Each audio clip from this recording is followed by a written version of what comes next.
Shalom saudaraku, selamat berjumpa lagi dalam renungan pengharapan baru dari channel Terang Jalanku.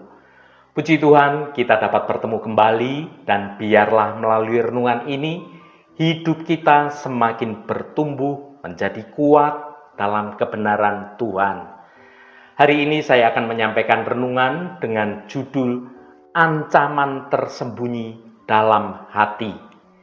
Tetapi sebelum kita mendengarkan kebenaran firman Tuhan ini, mari kita berdoa terlebih dahulu. Allah yang Maha Kuasa, Engkaulah sumber kekuatan dan penghiburan bagi kami. Ya Tuhan, kami bersyukur atas kasih-Mu yang tidak terhingga. Namun kami juga menyadari akan kelemahan kami, termasuk kecenderungan untuk menjadi iri hati pada sesama. Kami mohon Engkau berkenan membersihkan hati kami dari segala akar pahit akan iri hati ini.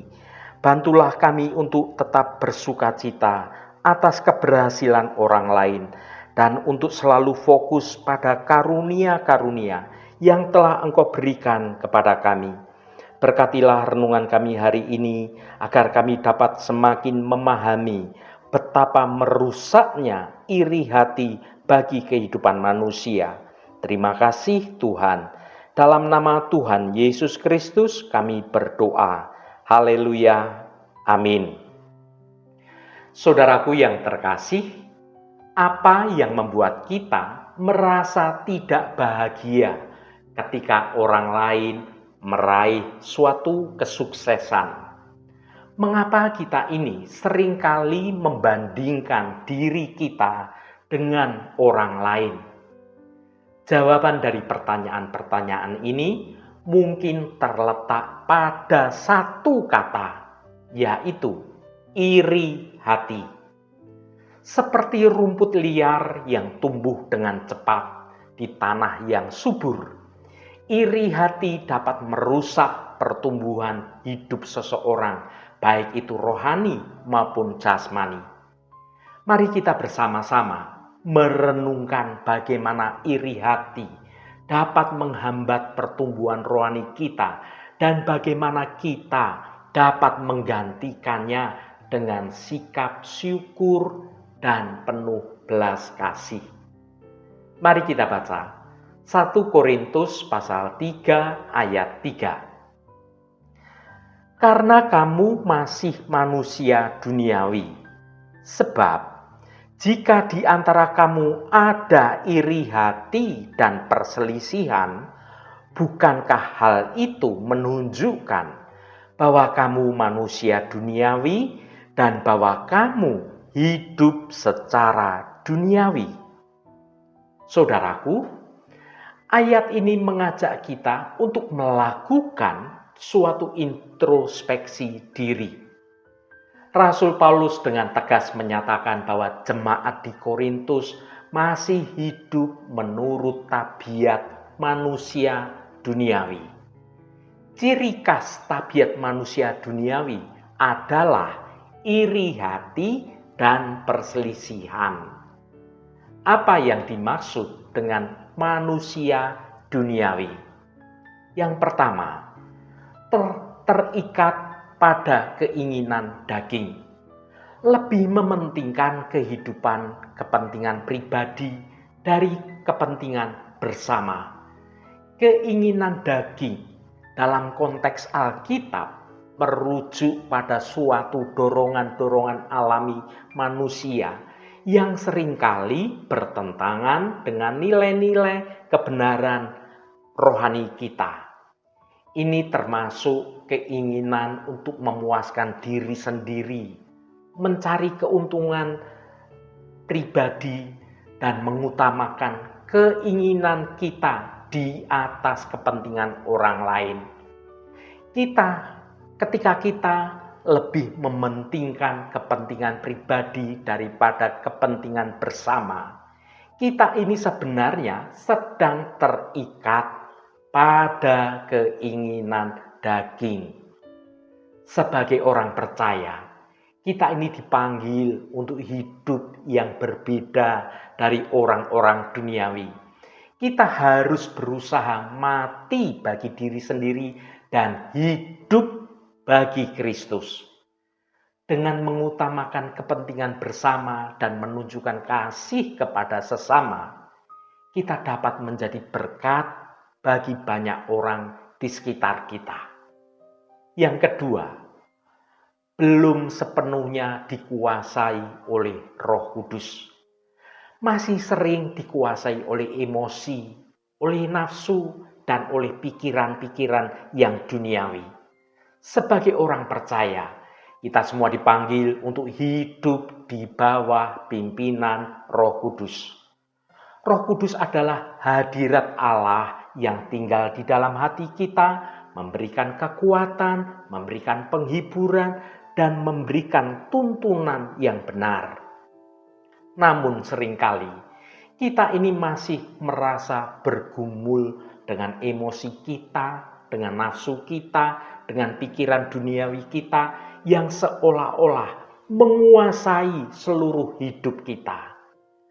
Perjalanan untuk sepenuhnya dikuasai oleh Roh Kudus adalah perjalanan seumur hidup kita.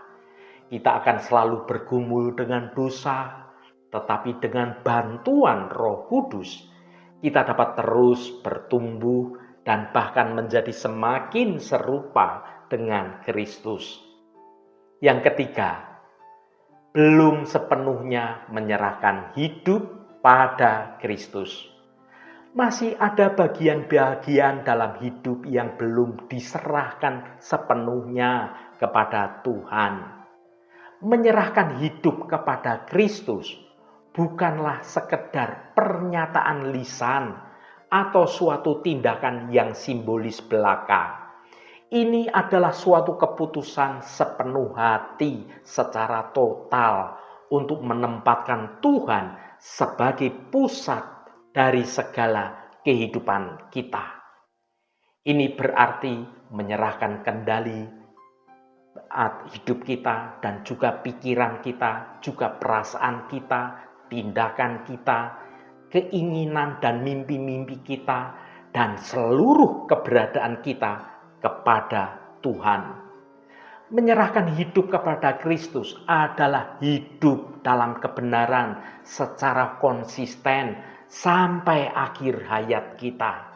Ini bukan tentang mencapai kesempurnaan perilaku kita, tetapi tentang bagaimana kita terus-menerus berusaha untuk semakin menyerahkan diri kepada Tuhan dan hidup dalam kebenaran Tuhan.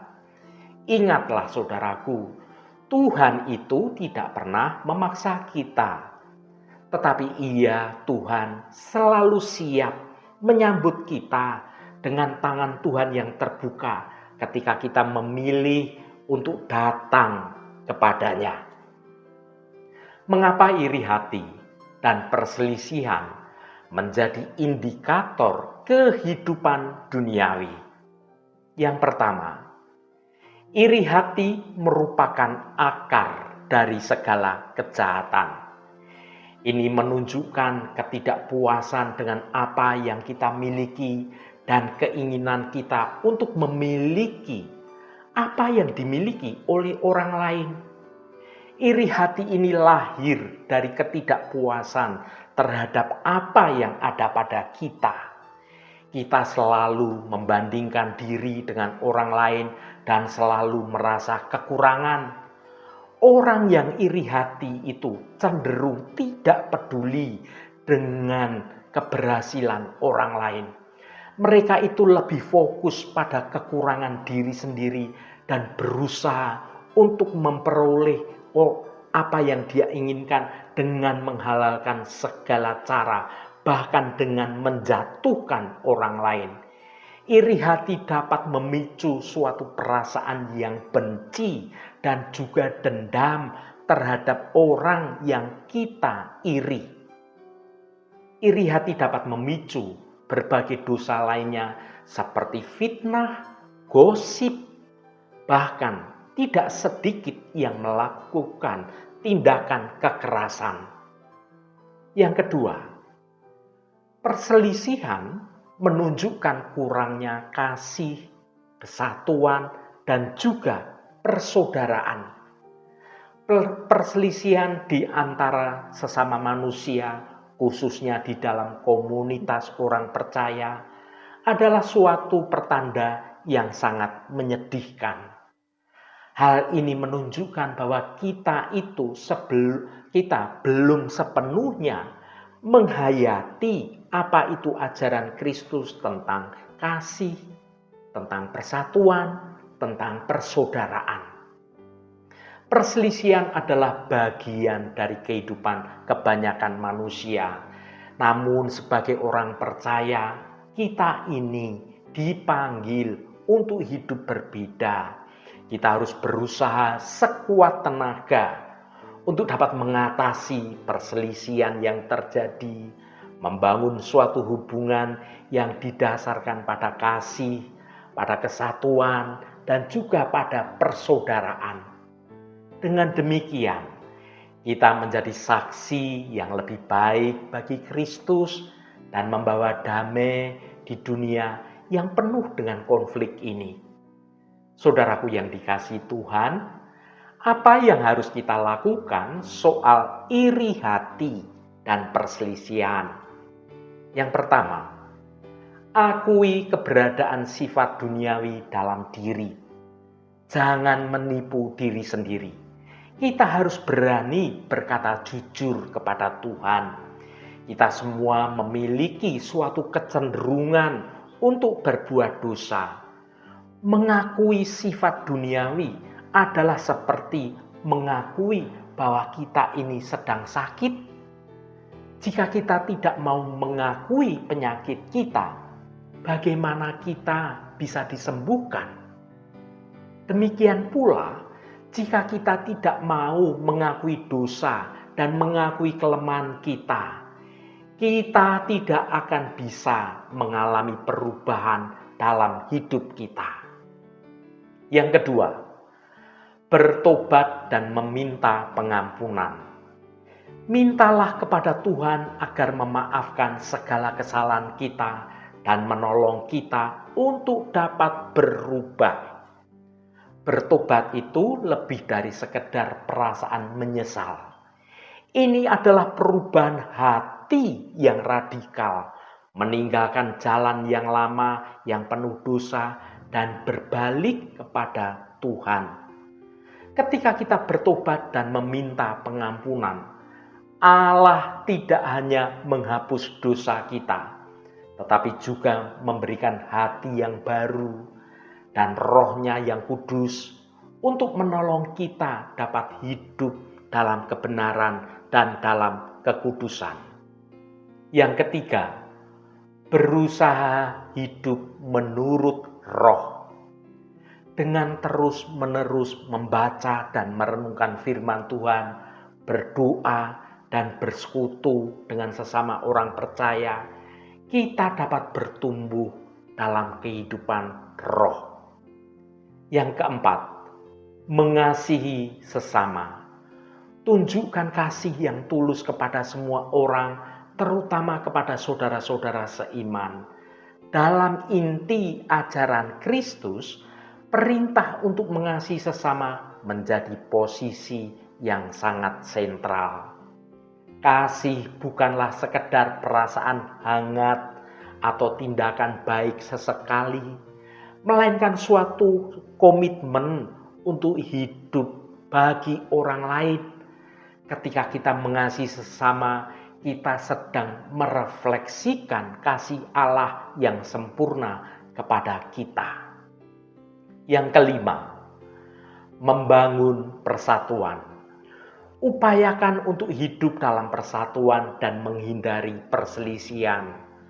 Persatuan adalah salah satu ciri khas dari komunitas orang percaya.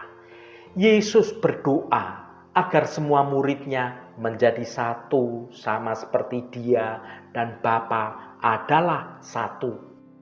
Namun dalam kenyataannya, perselisihan dan perpecahan itu seringkali terjadi di antara kita.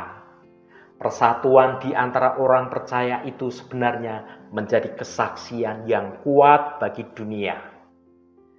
Ketika kita hidup dalam persatuan, dunia dapat melihat kasih Kristus yang nyata di tengah-tengah kita. Ketika kita bersatu dalam doa, maka doa kita menjadi lebih kuat dan lebih efektif. Allah berkenan menjawab doa umatnya yang bersatu. Persatuan mendorong kita untuk saling menguatkan dan bertumbuh bersama dalam iman. Saudaraku yang diberkati Tuhan, supaya terlepas dari rasa iri hati, kita harus semakin mendekat kepada Tuhan, membangun keakraban dengan Tuhan melalui doa. Jangan sedikit pun memberi celah kepada iblis. Iri hati adalah senjata iblis untuk menghancurkan hidup orang-orang percaya. Mari kita baca Filipi pasal 4 ayat 8 untuk mengakhiri renungan ini. Jadi akhirnya, saudara-saudara, semua yang benar, semua yang mulia, semua yang adil, semua yang suci, semua yang manis, semua yang sedap didengar, semua yang disebut kebajikan dan patut dipuji, pikirkanlah semuanya itu. Haleluya, Tuhan memberkati kita semua. Mari kita tutup renungan ini dengan berdoa. Bapa yang baik, kami datang ke hadapan-Mu hari ini dengan hati yang penuh syukur dan dengan segala kerendahan hati.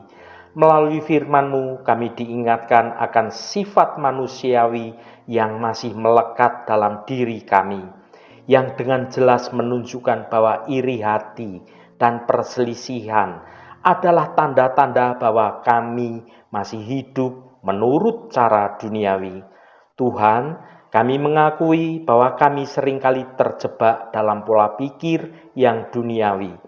Kami iri melihat keberhasilan orang lain dan terkadang membiarkan perselisihan merusak hubungan dengan sesama.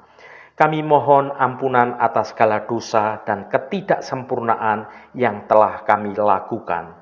Tolong ubah hati kami ya Tuhan, agar kami dapat hidup sesuai dengan kehendak-Mu. Terima kasih Tuhan, segala hormat, pujian, dan ucapan syukur hanya bagi-Mu Allah yang kudus. Saudaraku, bukalah hatimu dan tengadahkan tanganmu. Terimalah berkat Tuhan. Tuhan memberkati engkau dan melindungi engkau. Tuhan menyinari engkau dengan wajah-Nya dan memberikan kasih karunia. Tuhan menghadapkan wajah-Nya kepadamu dan memberikan damai sejahtera. Berkat anugerah dari Bapa Surgawi, cinta kasih karunia dari Tuhan Yesus Kristus, dalam persekutuan dan penghiburan Roh Kudus, menyertai kita semua sekarang ini dan sampai selama-lamanya. Dalam berkat Tuhan Yesus Kristus, haleluya, amin. Puji Tuhan, saudaraku semua, biarlah melalui renungan pengharapan baru dari channel Terang Jalanku ini dapat membangun kehidupan kita semua semakin bertumbuh dalam kebenaran Tuhan. Saudaraku, firman Tuhan dalam renungan ini menjadi panggilan bagi kita untuk terus bertumbuh dalam kasih dan dalam persatuan. Mari kita terus berusaha untuk menanggalkan sifat manusia duniawi kita dan hidup semakin serupa dengan Kristus. Dengan menyadari kelemahan kita sebagai manusia, mari kita semakin rindu akan pembaruan Roh Kudus. Roh Kudus senantiasa menuntunmu dan menolongmu untuk dapat hidup dalam jalan kebenaran Tuhan. Saudaraku, saya sangat senang sekali dan berterima kasih jika Anda berkenan memberikan komentar pada konten video ini dan bagikan renungan ini pada teman dan sahabat Anda agar mereka diberkati juga melalui renungan ini. Terima kasih saudaraku, sampai bertemu kembali. Shalom, Tuhan memberkati.